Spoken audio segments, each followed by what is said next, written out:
everybody, welcome back to Succeed with Me. This video is a little different than some of my other ones just because I'm making it for a very specific case, but sometimes people get a kick out of seeing some of this stuff just because they might learn something from somebody else's misfortune.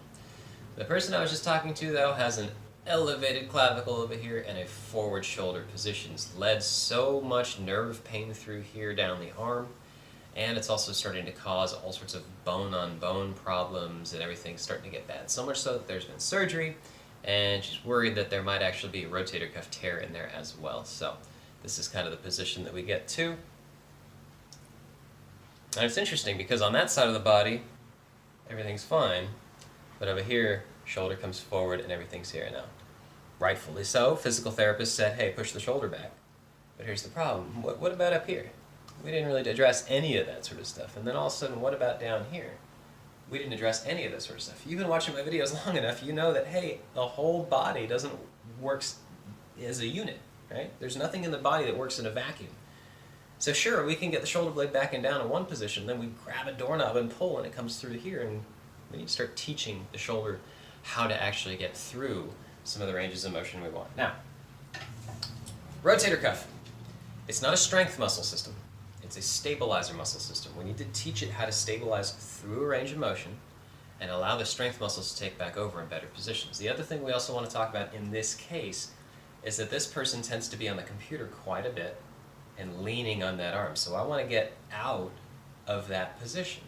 Supinated grip, just like you're holding a bowl of soup. Grab onto that band. And I'm going to lock my lower body. I'm going to take a really big step forward with my right leg, left toes back, tip the pelvis and pull the belly button in. And then I'm actually going to grab my shoulder with this arm and just encourage it to push down and back. If that arches the back, that's okay. As long as the pelvis is tucked in, you're good. Then I'm going to breathe in through the nose, tongue on the roof of the mouth as I pull back, exhale through the mouth as I come forward. You can do it around the tongue, or you can let go of the tongue, it doesn't matter.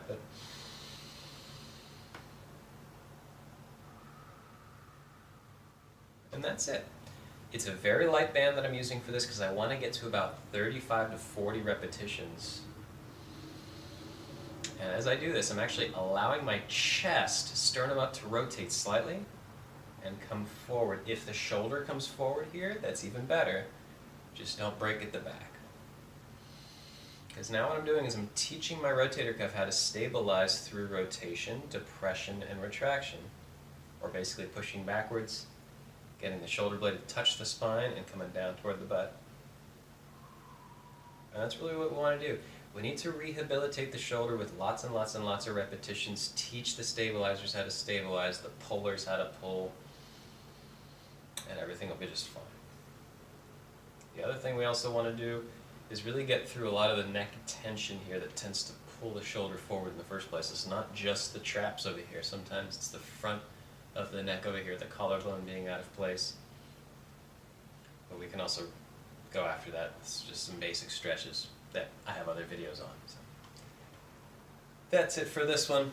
I hope this helps that one person out, but just to recap this sort of stuff, if your shoulder's in a bad position, the shoulder's not the problem. Usually what ends up happening is there's all sorts of stuff in here that's a problem, stuff down here that's a problem, stuff in here that's a problem. I've cleared a lot of shoulder stuff out, frozen shoulder stuff, which is clearing out the jaw. There's all sorts of nerves and everything that happen into here. A really, really good chiro will get into here, yes, but they'll also get into collarbone, ribs, everything here to try and clear out the shoulder. The shoulder is usually a symptom more than anything else. But I hope that information was very helpful to you guys. As always, have a happy and healthy rest of your day. I'll talk to you next time.